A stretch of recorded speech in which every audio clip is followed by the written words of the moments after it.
Hello everyone, আজকে আপনাদের জন্য আবারও নিয়ে এসেছি একটি নতুন ডায়াগ্রাম। এর মাধ্যমে আপনারা জানতে পারবেন কিভাবে how to make single phase RCCB wiring diagram তৈরি করা হয়। চলুন দেখে নিই কিভাবে তৈরি করা হয়।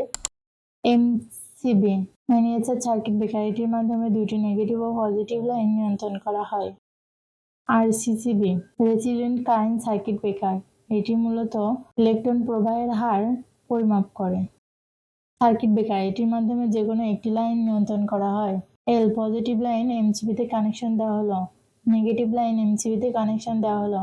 পজিটিভ ও নেগেটিভ লাইন MCB থেকে RCCB-তে কানেকশন দেওয়া হলো। RCCB থেকে পজিটিভ লাইন সার্কিট ব্রেকারসে কানেকশন দেওয়া হলো। সার্কিট ব্রেকারস থেকে পজিটিভ লাইন আউটপুট লাইনে কানেকশন দেওয়া হলো। নেগেটিভ লাইন RCCB থেকে আউটপুট লাইনে কানেকশন দেওয়া হলো। এই ডায়াগ্রামটি পুরোপুরি সম্পূর্ণ হয়েছে। এভাবে আপনারা আপনাদের বাসা বাড়িতে খুব সহজে RCCB ওয়্যারিং ডায়াগ্রাম তৈরি করতে পারবেন। ভিডিওটির সাথে থাকার জন্য ধন্যবাদ। ভিডিওটি ভালো লাগলে লাইক ও সাবস্ক্রাইব করবেন। আমাদের চ্যানেলের কোনো ভিডিও বুঝতে যদি আপনাদের সমস্যা হয়, অবশ্যই আমাদের কমেন্টের মাধ্যমে জানাবেন।